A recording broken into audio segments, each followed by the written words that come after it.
Tangu kuanza kwa mgogoro wa ushirikiano baina ya Marekani na Israel dhidi ya Iran, taarifa zimekuwa zikitolewa nyingi sana. Taarifa ambazo wachambuzi wa mambo wanasema nyingine ni upotoshaji wa wazi kuhusiana na mgogoro huo. Hii leo tunaliangalia hilo katika Chekeche, ukiwa nami Moses Mohamed. Nitakuwa hapa na mtafiti wa masuala ya usuluhishi kwenye migogoro, Francis Ibrahim. Francis, karibu sana. Shukrani sana, asante. Tangu kuanza kwa mgogoro huu wa ushirikiano wa Israel pamoja na Marekani na kuivamia kijeshi Iran, taarifa zimekuwa zikitolewa nyingi sana, lakini katika taarifa hizi utolewaji wake, kila mmoja amekuwa akizungumza kitu ambacho anapishana na mwenzake, ikitajwa kwamba propaganda ipo kazini. Katika eneo la vita, propaganda ni kitu gani na huwa inatumikaje? Asante sana. Kwanza, propaganda ni eneo kubwa la siasa ambapo kuna ukweli unachanganywa na uongo kwa namna ya kipekee sana, kwa lengo la kukuza au kudogosha hali halisi kulingana na muktadha ambao uliopo. Sasa kwenye hii vita, kama vita nyingine yoyote ile, propaganda imekuwa ikiendelea kutumika, na kwa sasa hivi kwa sababu kuna uwezo wa akili mnemba, deep fakes na vitu mbalimbali, kunakuwa ni rahisi sana kutengeneza propaganda nyingi, hasa kwenye dunia ya kidijitali na sehemu nyingine mbalimbali. Na lengo kubwa la propaganda ni kuweza kuwin ile mioyo na akili za wapiga kura au walipa kodi wa eneo lilotoka, kuhakikisha kwamba aidha wanaona ukubwa, unakuza mafanikio yako kwenye uwanja wa vita na unadogosha madhara unayopata, vitu kama vifo vya wanajeshi au kuharibika kwa miundombinu. Lengo ni kuweza kuhakikisha kwamba sio tu ushindi unakuwepo kwenye wa kijeshi, lakini kuhakikisha kwamba kwenye mioyo na akili za watu wa taifa husika wanakubaliana kwamba tunachofanya ni sahihi na kina muktadha ambayo uko just, yani maana yake tunapiga kitu ambacho kiko ni halali pia. Kwa hiyo kwa mfano, tutaangalia kwa upande wa propaganda wa Marekani both na Israel, lakini pia tutaangalia na upande wa Iran, kwa sababu propaganda imetumika kote, kama ambavyo vita ya pili ya dunia kulikuwa na mtaalamu wa propaganda ambaye tulikuwa tunamwongelea Joseph Goebbels, kipindi cha German. Tutaangalia hizo tactics zinazoendelea mpaka leo hii. Hebu tueleze, Marekani na mshirika wake Israel, wao wamekuwa wakitumiaje hizi propaganda, na kwa upande wa Iran wamekuwa wakitumiaje hizi propaganda, kipindi hiki ambacho tumekuwa na taarifa za sintofahamu ya wapi alipo waziri mkuu wa Israel Benjamin Netanyahu, na video nyingi ambazo vyombo vya habari vya Israel vikijaribu kutoa, watu wengi wamekuwa wakisema kwamba hapana, kuna mkono wa teknolojia ya akili unde imetumika kuzitengeneza. Sawa. Mara nyingi vita inapoanza, mwathirika mkubwa inakuwa ni taarifa sahihi, kwa sababu hakuna nchi ambayo itasema kilichowakuta vizuri, na wanafilter kwa ajili ya lengo kupunguza madhara ya kisaikolojia ya wananchi husika walioko kwenye vita. Tukiangalia juzi tu, ilimlazimika waziri mkuu wa Israel Benjamin Netanyahu kutoka kuelezea kwamba hana vidole 6 kama ambavyo video za kwanza zilisema, sababu alikuwa hajaonekana muda kukaa na tetesi kwamba amefariki. Wakafanya video, watu wakasema hii hapa itakuwa ina AI kwa sababu ana vidole 6. Ikabidi baada ya siku kadhaa arudi tena kufanya video nyingine tena kujielezea kwamba angalia nakunywa kahawa na vidole vyangu 5. Lakini wale watu wa Iran tena wakarudia kutengeneza ile video kwa kuwaweka viongozi mbalimbali wa North Korea, Mojtaba mwenyewe na kila mtu, na imekuwa ni eneo la vita. Kwa upande wa Marekani, propaganda pia ni kudogosha madhara ya vita. Marekani wamekuwa na tabia kuifanya ugomvi uonekane kama video game, kama magame ya Call of Duty tu, kwamba kupunguza madhara ya kwamba wanajeshi hawafi, mazingira ya vita sio makubwa na tunashinda sana, tunafanya hivyo lengo kwa sababu hii vita sio popular Marekani. Ni vita ambayo imeanza kipindi ambacho sidhani hata kuna 20% kwenye polls ambao wananchi wanakubali kwenda kwenye vita. Kwa hiyo ile kuweza kujenga, wanaita kumanufacture consent, yani kuwakubali, kwa sababu kuna kipindi vita ikizidi gharama itabidi uende bungeni Congress ukaombe budget, ukaombe wanajeshi wazidi kuongezwa. Inabidi huo umeshaonyesha watu umefikia wapi kwanza, na kwamba madhara yake labda sio makubwa sana, ndio maana tunaweza tukaenda. Lakini pia upande wa Iran kumekuwa na propaganda nyingi kwa kuhakikisha wanakuza zaidi kile ambacho wanashambulia. wanaweza wakashambulia nchi 8 wakasema tumeshambulia nchi 14. Wanaweza wakasema wamezalisha meli kubwa ya Kimarekani ya kivita, kumbe ilipata moto tu labda ulioanzia kwenye choo kama aircraft carrier ya juzi USS nini kama sikosei. Zaidi ya hapo pia upande wa Iran wanaweza wakakuza labda madhara yake katika nchi za hapa Gulf. Kwa hiyo inakuwa ni kama hivyo, zote kila mtu anatumia propaganda kwa ajili ya kuweza kuwapa motisha watu wake kwamba wana nafasi kwenye vita. Katika muktadha kama huu, manake ni kwamba serikali ama tawala zinafanya kwa makusudi hayo yote kwa ajili ya kile ulichokieleza, kuweza kuwin ile support ya nchi zao. Hii sasa inaleta athari kiasi gani katika muktadha wa diplomasia ya kimataifa, watu namna ambavyo wanaielewa sasa ile vita ama wanapata uhalisia wa hiyo vita, na pengine hata wao kutumia hiyo kama sehemu ya kueleza watu wengine kwamba vita si nzuri kwa kiasi hiki. Ina athari kiasi gani? Ina athari kubwa sana, kwa sababu kwa nini hata wanahangaika kujieleza kwa dunia? Kwa sababu wakati wakiwa kipindi cha mapigano ni kwa sababu Iran, Marekani na Israel wote ni wanachama wa jumuiya ya kimataifa, wote ni wanachama wa Umoja wa Mataifa, na wote wana ushirika na mataifa mbalimbali duniani, kipindi ambacho karibia nchi zote zinafahamu kuhusu ugomvi na zinajaribu ku make sense of it katika makao makuu ya nchi mbalimbali kuanzia Asia, Marekani, Afrika. Watu wote wanaangalia huu ugomvi kuangalia nani yuko sahihi, nani ana makosa, nani anamwonea mwenzake. Kwa hiyo sisi ni walaji tayari wa hizo propaganda, kwa sababu kila nchi itajaribu kuuza sera zake kwamba sisi hapa sera yetu ya mambo ya nje ya Marekani kuilinda labda Israel dhidi ya labda shambulio la kuifuta kabisa ili taifa, au labda kupambana na nuclear labda energy ya Iran, au labda kupambana na wale network ya militias walioko Hezbollah, Hamas, Wahuthi.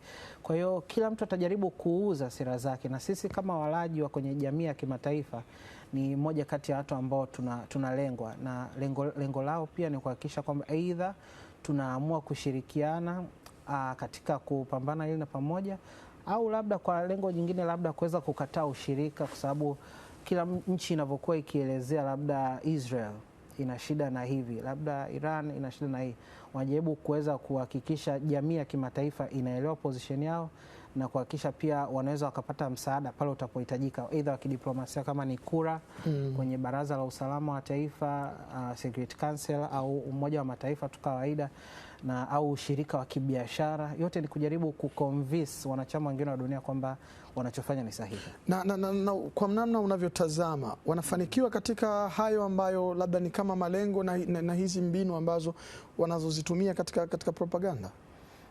Propaganda kuna nchi ambayo inaweza zikaanza kufanikiwa mwanzoni.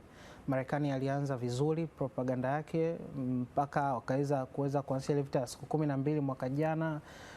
Lakini nguvu yao imepungua kwa asilimia kubwa, kwa sababu dunia sasa hivi ni dunia ambayo ina vyanzo vingi vya taarifa, vitegemei mashirika makubwa tu. Kuna watu ambao wana habari tu wa kawaida wa barabarani, kuna watu wengine tu wachangiaji, lakini kwa upande mkubwa sana upande wa propaganda umekuwa ukipata shida sasa kwa sasa hivi, na imekuwa ikipata mafanikio ya muda mfupi kwa sababu ni rahisi kujibu, ni rahisi kuona ukweli na vitu kama. Kwa propaganda katika kipindi hichi imekuwa ina wakati mgumu kidogo, sasa kwa upande wa Marekani ambao ni kama mataifa mengi yamegundua kwamba hii ni vita nyingine kama Vietnam, kama Iraq, kama Afghanistan, ni vita ambayo inaanza kwa malengo mengine, lakini ghafla kiongozi kama Trump anakuwa anakosea anapokuwa akiongea hichi, leo waziri wake anaongea vingine, propaganda ile inashindwa kufanya kazi. So propaganda inabidi upangilie uongo na ukweli ukae vizuri. Joseph Goebbels wakati wa vita ya pili ya dunia Ujerumani alikuwa anaweza akawaelezea kabisa kwamba tumeweza kuchukua nchi hii na hii, tumefanya hichi, kwa sababu hamna namna ya kufact check, hamna Facebook, hamna nini.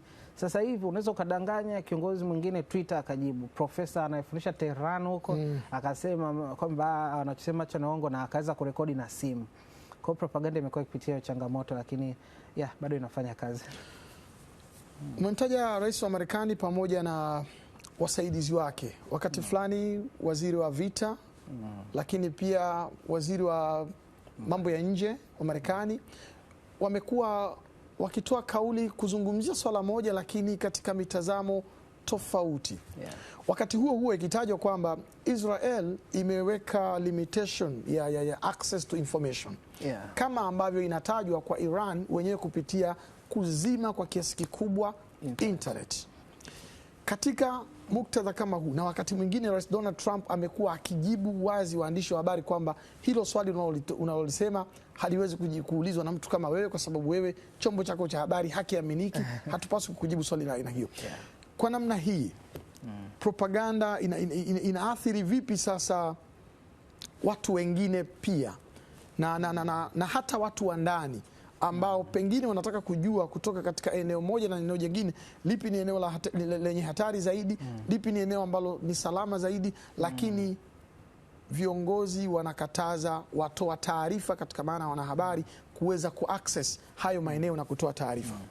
Ni swali zuri sana, nadhani umeuliza. Kulikuwa na interview ya aliyekuwa mkuu wa kupambana na ugaidi ambaye aliresign juzi, Joe Kent. Joe Kent alifanya podcast moja na mtu anaitwa Tucker Carlson, alikuwa ni mwandishi mkubwa wa Fox News, akatoka akaamua kuanzisha chama chake na nilio kipindi chake mwenyewe. Kinachotokea ni kwamba wanasema kwamba Marekani yenyewe hakutaka hata kuingia kwenye hii vita. Rais Trump mwenyewe aligombea kuhakikisha kwamba ataacha hizi vita za kila siku, na alisema ndio mwisho wa vita na atamaliza hata vita ndani ya siku 2, Russia Ukraine, vita yote Hamas ataimaliza. Lakini propaganda imeweza kufanya kazi ndani ya uongozi wa Marekani, ikiwa bypass hata viongozi wakubwa. Haumsikii makamu wake, nitakukumbusha, JD Vance alikuwa kimya, haongelei chochote kuhusu ugomvi. Ukija kwa vijana wawili ambao damu yao ni ya moto, huyo waziri wa vita Secretary Hegseth na Marco Rubio, wote hawa na wenyewe wanaenda tu kwa upepo. Lakini kuna lobby inaitwa AIPAC, ni lobby ya Waisraeli wote ambao wako Marekani pale.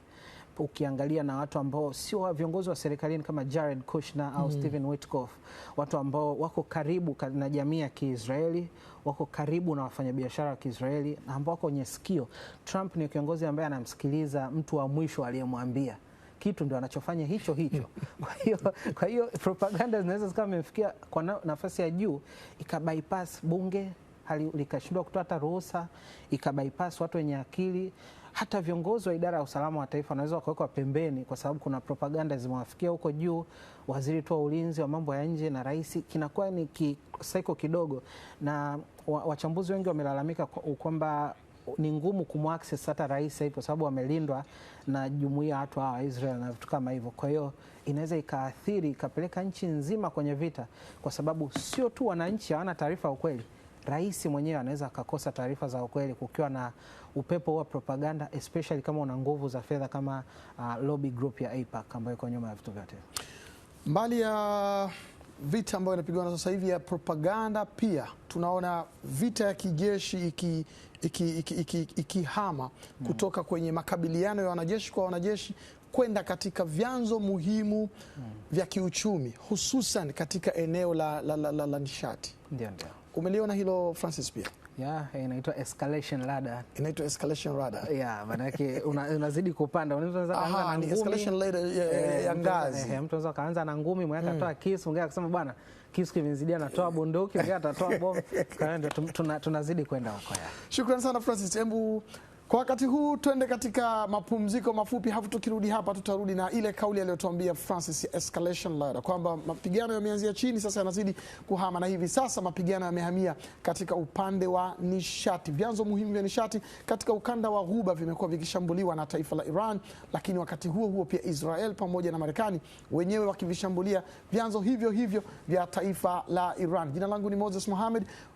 Hii ni Chekeche hii leo, tukiendelea kutazama mgogoro wa vita kati ya ushirika wa Iran na Marekani na Israel dhidi ya Iran. Mchambuzi wetu mtafiti wetu hii leo tuliokuwa naye ni Francis Ibrahim.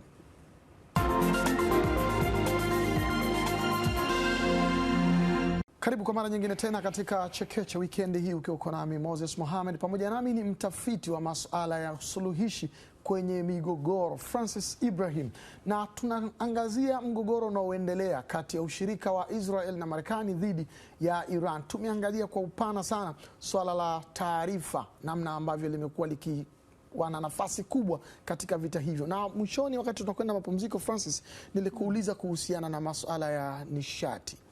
Kwa nini vita sasa inatoka kutoka kushambuliana kati ya wanajeshi kwa wanajeshi kwenda katika vyanzo vya nishati? Ni kwa sababu kwenye vita watu wanashambuliana sehemu ambazo zinauma kuliko sehemu zote. Lengo ni kumharibu mwenzako, lengo ni kumfanya mwenzako asiwe na uwezo wa kupigana. Nchi zote zinazopigana kwenye Mashariki ya Kati zinapigana kwa sababu ya miundombinu ya gesi au mafuta au ulinzi unaotokana na Marekani kwa wao kuwa na hivyo vitu.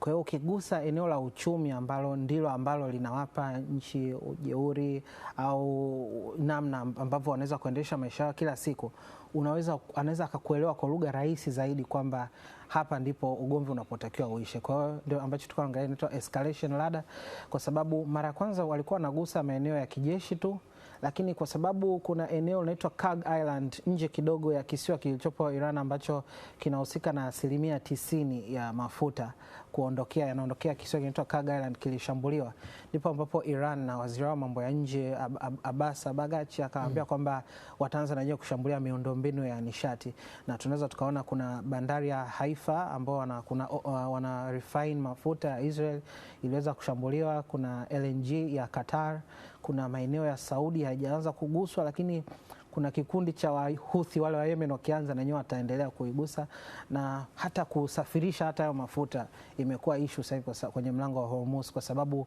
ukiweza kusimamisha uchumi katika maeneo hayo ndipo ambapo labda washirika wa Marekani kwenye nchi za Kiarabu wataweza kuambia wenzao kwamba hapana, hivi imefika sehemu ambayo sio sahihi. Unadhani kwanza kushambuliwa kwa hivi vyanzo vya nishati ni sehemu ya propaganda kwa ajili ya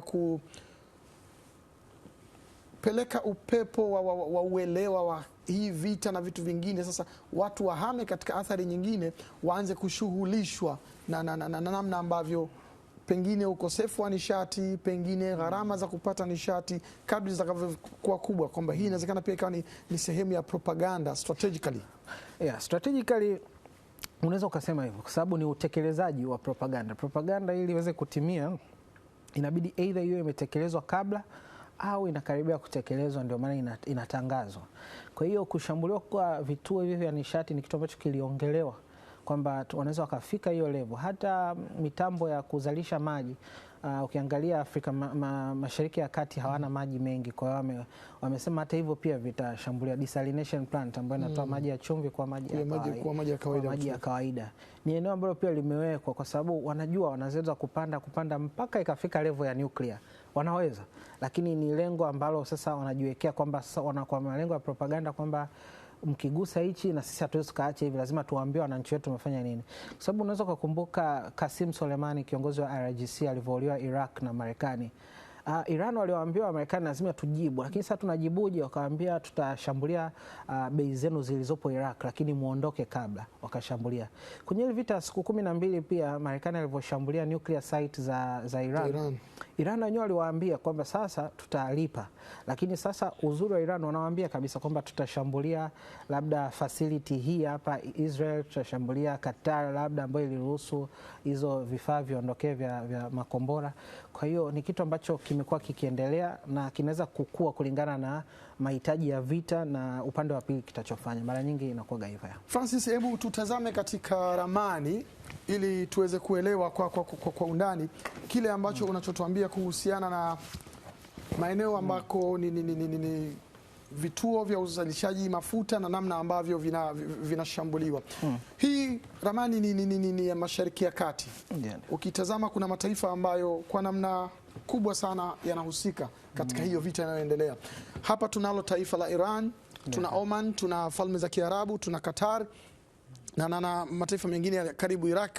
Unaiona hapa Lebanon, hii hapa ukanda wa Gaza, sehemu ambako Israel yuko hapo. Hebu tueleze, tuna hifadhi ya mafuta hapo Iran, tuna hifadhi ya mafuta nyingine. Hizi ni hifadhi ambazo ziko katika maeneo ya Iran, lakini hizi ni hifadhi ambazo ziko katika maeneo haya ya Falme za Kiarabu pamoja na Oman na Qatar. Endapo kwa sababu Iran amekuwa akishambulia mpaka baadhi ya maeneo ambayo sio directly ni Israel.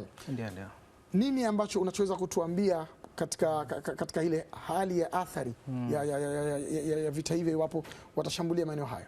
Asante. Kwanza tayari hizi nchi zote zimeshashambuliwa. Ukiangalia UAE, Dubai ilishambuliwa, na kila nchi ina sababu kwa nini ilishambuliwa. Hizi nchi zote ni washirika wa Marekani. Hizi nchi zote zina kambi za Marekani. Ukiangalia hapa Bahrain, kaka nchi kadogo, ndio kambi ya meli Navy ya Marekani inapopaki inafanya refueling. Ukiangalia UAE, mara nyingi hapa ndio wanapokaa Dubai, maofisa wengi wa CIA huwa wanaimonitor Iran na vitu vyote vya magendo vinavyosafiri, maana Iran iko chini ya vikwazo kwa muda mrefu. Kwa hiyo kuna base za Dubai za CIA zilizoko hapa. Qatar pia ni washirika wakubwa. Ukiangalia hata shambulio lilofanyika Iraq kumua Qasim Soleimani, ndege drone ilitokea Qatar. Kuna base inaitwa Al Udeid, ni ya base ya Marekani. Ukiangalia Kuwait pia kuna air defenses ambazo zinazuia, zinatoa taarifa ya kwanza huku upande wa Israel mabomu yakiwa yanatoka Iran. Kwa hizi nchi zote zina ushirika kwa moja wa Marekani. Na mtu anaweza kujiuliza kwa nini wana ushirika? Ni kwa sababu hizi nchi nyingi ni za kifalme, including Saudi Arabia. Ni nchi ambazo zimeshaona mapinduzi ya Iran, na nchi zote hizi za Kiarabu, Misri, Egypt, kipindi cha mwaka 2011, na wanafahamu kwamba wanahitaji ulinzi wa namna fulani. Ni nchi zinazoongozwa na familia, ni nchi za kifalme, ni nchi ambazo hazina demokrasia. Kwa hiyo ili wa Marekani wasiwaletee chokochoko za demokrasia, wanahakikishwa na ushirika nao kama Saudi Arabia alivyoanzisha kupitia petrodollar. Sasa miundombinu hii ambayo sasa tunaongelea, ambayo imekuwa ikianza kushambulia, ukianza na Haifa, maeneo hapa ya Israel, ukiangalia ni eneo la kimkakati la kuweza kuwafanya, kwa sababu vita ni negotiation. Vita sio kupigana tu ili mradi. Vita ni makubaliano ambayo inalazimika sasa hadi mpigane ili mfikie makubaliano.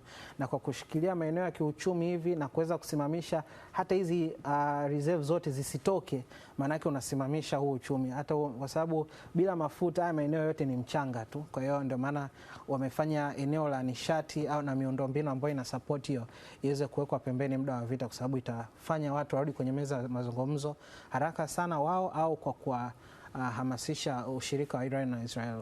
Umegusia mlango wa bahari wa Hormuz ambao katika siku za karibuni Iran wametoa kauli kwamba kwa yeyote ambaye anataka kupitisha mafuta ghafi katika mlango huo, basi ni lazima sasa atoke kulipa kwa fedha ama sarafu ya Marekani ya dola, aende kulipa kwa kutumia fedha ya China ambayo ni yuan. Ni nini hasa mantiki ya kauli hiyo? Iran imekuwa chini ya na pengine kumradhi, inaweza yani inawaathiri vipi Marekani pamoja na mshirika wake katika vita hiyo? Bila shaka. Iran imekuwa chini ya vikwazo vya Marekani kwa muda mrefu. Vikwazo vya kiuchumi. Maana yake hawezi wakatumia dola vizuri kwenye miamala yao ya kimataifa. Kwa hiyo wameanza kutumia yuan kwa muda mrefu, na wana ushirika mkubwa na China muda mrefu.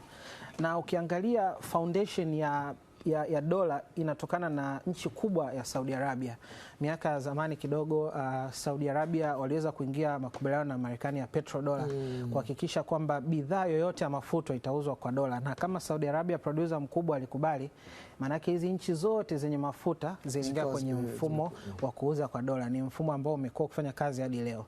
Kwa hiyo taifa la Iran inapoanzisha huu utaratibu ambao BRICS wamekuwa wakiujaribu jinsi gani tutaiondoa dola, maanake wao wanaanza in practical terms kabisa kuweza kuathiri huu mfumo wa petrodollar kwa kuwalazimisha masupplier hawa waanze kutafuta fedha za kigeni ya yuan kwa ajili ya kuweza kufanya biashara na Iran. Lakini sio pia tu hivyo, huenda hili sharti pia limetoka kwa China, kwa sababu linaendesha ndege dunia nzima kwa kuagiza tu kutoka Marekani Boeing. UAE pia Emirates zote wametoka kutoa oda ya dola trilioni 1 juzi tu kwa Trump kwamba wanahitaji. Leo hii watavokosa kipato chao au watavokosa fedha za kigeni nyingi kuwekeza kwenye masoko ya hisa ya Marekani, itatingisha uchumi wa Marekani, ambayo itafanya hata watu wa Marekani wenyewe waandamane kwamba hii vita itakuwa ni mbaya, ikaweza kuforce uongozi wao watoke nje ya vita. Francis, kwa kumalizia, tuangalie athari ya jumla, hususan tukitazama kwa Afrika. Vita ilipohamishwa katika eneo la nishati na haya uliotangulia kutueleza, ikiwemo hilo la Iran kuweka sharti sasa la kutumika kwa yuan katika kupitisha meli za mafuta hapo katika mlango wa bahari wa Hormuz. Athari yake inakuwaje sasa kwa dunia nzima? Athari yake kwanza, inaweza ikapandisha bei ya mafuta kwa asilimia kubwa. Tunategemea bei ya mafuta itapanda baada ya muda fulani kama vita itazidi kuendelea, kwa sababu tunamefika hatua ambayo wanaanza kushambulia miundombinu kama hiyo. Na hapa kumbuka, hawa Wahuthi wa Yemen walioko hili eneo hawajaanza bado kushambulia. Kuna huu mfereji mwingine Bab al-Mandeb huko hapa chini unao control, na hawa Yemen Wahuthi wanao control hili eneo ni washirika wakubwa wa Iran. Tena kwa maoni yangu binafsi ni washirika ambao ni wana nguvu sana, kwa sababu kwa mara nyingi sana wameifanya hii eneo lio gumu mno kupita kwa meli za washirika, hata kwenye kile kipindi cha ugomvi wa Israel na Iran. Kwa hiyo sasa kwa kusema tu hivi ni kwamba madhara yatazidi kuongezeka na upande wa bei, kwa sababu Iran wana roho ya kipekee sana. Wamesema, kiongozi wao Wizara ya Mambo ya Nje anasema kwamba hawataki kuadhibu dunia nzima wala hata wa Marekani kwa hii vita. Hawataki bei irudi kubwa Marekani wala nini. Ndio maana wangeweza kupalipua hapa, wangeweza kuzamisha meli hapa, wangeweza kufanya chochote, lakini wanaruhusu mzigo. Kama leo wa South Africa umepita, jana wa India umeenda meli. Kwa hiyo wanafanya hivyo kuhakikisha kwamba vita yao haiadhibu dunia nzima. Francis, shukrani sana. Kimekuwa ni kipindi kizuri sana kutazama mgogoro wa ushirika wa Israel pamoja na Iran, namna ambavyo wanakabiliana dhidi ya Iran katika vita ambayo inaendelea huko, lakini athari zake kwa dunia zimeendelea kuwa kubwa. Na Francis leo hii ametupitisha kwa undani sana katika propaganda zinavyotumika, lakini pia athari za eneo la nishati ambalo na lenyewe sasa hivi linaangaziwa katika mgogoro huu. Jina langu ni Moses Mohamed. Hivi ndivyo ambavyo tunakamilisha Chekeche weekend hii. Tukukaribishe tena katika Chekeche nyingine weekend ijayo.